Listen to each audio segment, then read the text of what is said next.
Ricardo, e agora aqui, me lembra, Ricardo e Hermes, nesse nosso bate-papo aqui, sabe o que me lembra? Me lembra o saudoso Camões de Passos, né? O saudoso Camões de Passos, grande jurista, ele dizia que a Constituição, a nossa Constituição, tentou prescrever tanta conduta e remédio para tanta coisa que não servia para nada, né?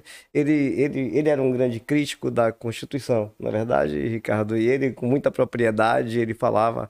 E se a gente for observar, efetivamente, aquilo que está na Constituição é muito pouco colocado em prática, né? A gente tem, se a gente observar o conceito de salário mínimo que está previsto na Constituição, é uma quantia suficiente a prover o cidadão de moradia, alimentação, né, e de lhe dar uma vida digna. E a gente sabe que salário mínimo hoje não é uma quantia suficiente a prover as necessidades de uma família, a gente sabe disso. A gente vive num país, né? Eu até digo o seguinte: o que a gente vive hoje é um país polarizado e o país das narrativas. É o país das narrativas. E aí, o que eu penso, né? Nós, advogados, quando se fala em respeito à advocacia, eu sempre digo o seguinte: respeito a gente conquista. Respeito se conquista, certo? E para a gente conquistar respeito, a gente tem que fazer a diferença, né? Você, advogado, tem que fazer a diferença. Você sabe uma coisa que eu percebo na advocacia e é como eu penso a vida, sabe, Hermes e Ricardo? Ricardo me conhece, sabe, da minha postura crítica quanto a isso. O que a gente vê muitas vezes é o advogado que ele começa a usar uma linguagem muito técnica e pouco compreensível, tá? E quanto mais ele usa uma linguagem emplumada, mais ele se distancia do povo, mais ele se distancia das pessoas, mais ele não, menos ele consegue se comunicar.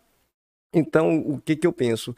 A advocacia tem que se fazer presente, e se fazer presente nos embates, nas lutas, né? Na defesa dos direitos e de uma maneira efetiva. Esse é o papel do advogado, da advogada na sociedade, e para mim é esse, tá? Você falou, Hermes, da questão do poder judiciário, tá? E de que forma o poder judiciário pode contribuir, a gente que pergunta, pode contribuir na defesa dos direitos da cidadania, né? Por exemplo, direito à saúde, né? Direito à vida, direito à liberdade de expressão. De que forma, aqui minha provocação, Ricardo, é o seguinte: de que forma o Poder Judiciário pode contribuir e de que forma a OAB pode contribuir? E na sua visão, você que é diretor da OAB, diretor tesoureiro da OAB, você acha que tem muito por se fazer ainda? O papel da OAB ainda tem muito por construir? Qual é a sua visão também da atuação hoje da OAB? Então, duas questões que eu quero colocar aqui como provocação. Bom, todos nós sabemos que dentro de uma estrutura do nosso Estado de Direito, o Poder Judiciário é um dos poderes. Nós temos o Poder Executivo, o Poder Legislativo, e evidentemente que esses poderes eles precisam funcionar de maneira harmônica, né? Cada um com suas funções típicas e atípicas, mas é bem verdade que nos últimos anos, sobretudo por uma ausência do Estado, né, em especial do próprio Poder Executivo, na solução de várias demandas, né, de educação, de saúde, de segurança, questões que são básicas, né, de empregabilidade, de proporcionar à sociedade uma vida digna. Em muitas situações, o Poder Judiciário tem sido chamado para sanar e resolver esses problemas que são sociais. O ideal é que tenhamos ou que tivéssemos uma sociedade que não precisasse tanto e não tivesse uma expectativa tão alta perante o Poder Judiciário. O Poder Judiciário deveria ser aquela última instância, né?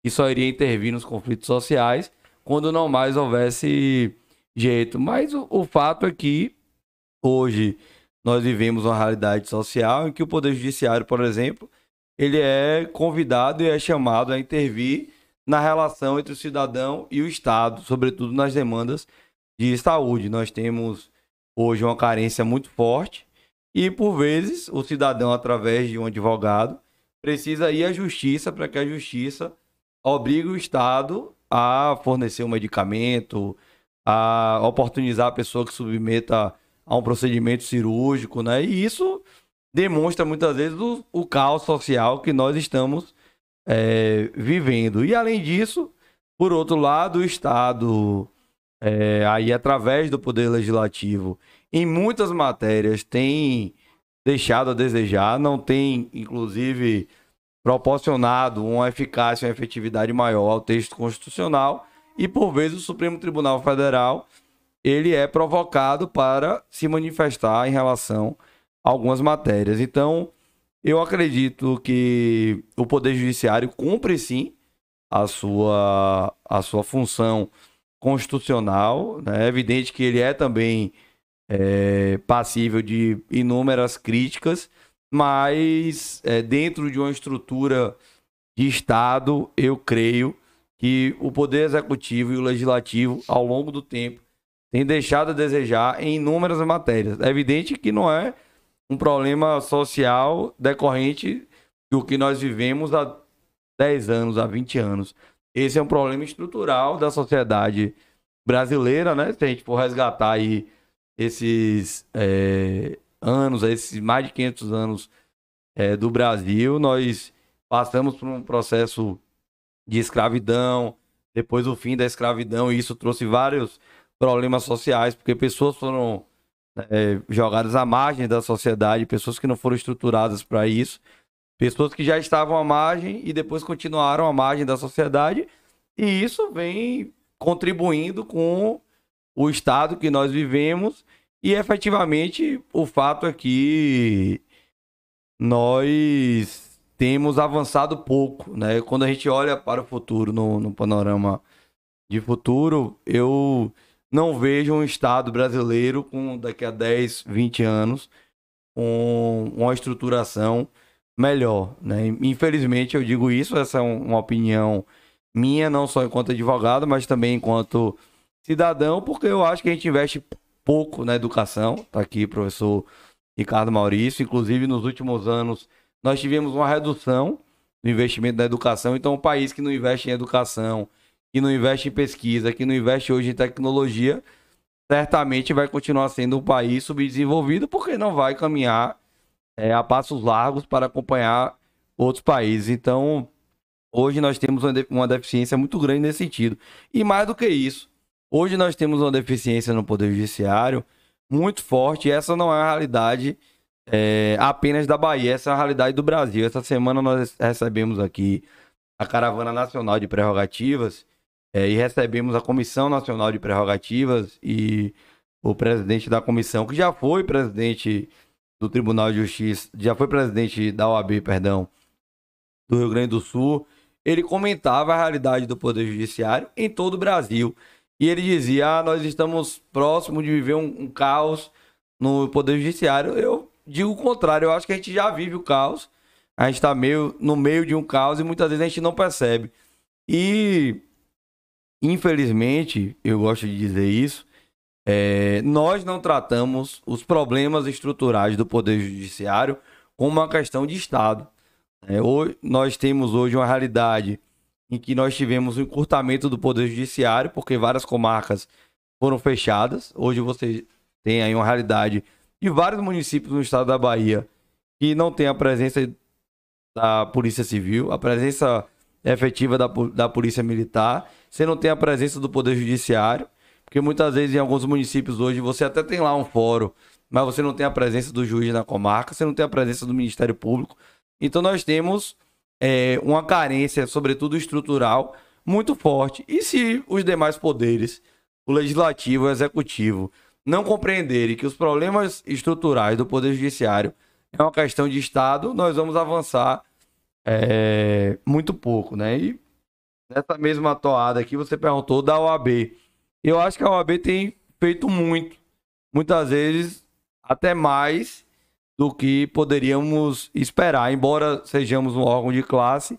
Ao longo dos seus 90 anos, dos seus mais de 90 anos, a OAB, não só da Bahia, mas a nível nacional e nos demais estados, tem contribuído muito com o avanço social, tem contribuído muito com a melhora do Poder Judiciário, e contribuindo não só com a advocacia, mas com a sociedade. Se a gente for resgatar e estudar os quase 100 anos da nossa instituição, nós vamos verificar que, evidentemente, a OAB já cometeu erros e muitas vezes falhou em dada matéria, mas a OAB foi fundamental no processo de redemocratização do Estado brasileiro, foi fundamental na promulgação da Constituição Federal de 1988, fez intervenções em vários temas da sociedade, aqui na Bahia, como a nível nacional, e essa força social, institucional da OAB nos permite, inclusive, professor Ricardo, em dizer que nós somos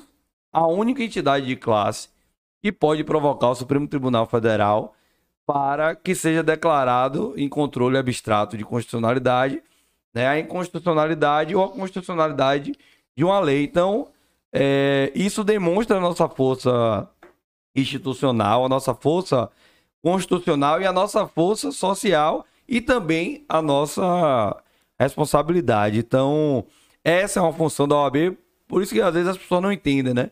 Eu costumo dizer aqui, nós tivemos em Salvador uma discussão muito forte em relação ao IPTU.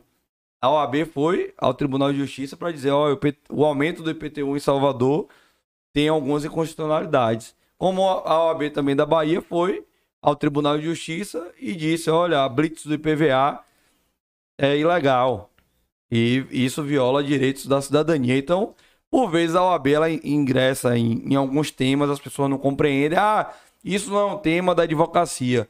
Mas nós não só cuidamos da advocacia, nós temos um interesse também com a cidadania, por isso agora mesmo a gente está discutindo a reforma tributária.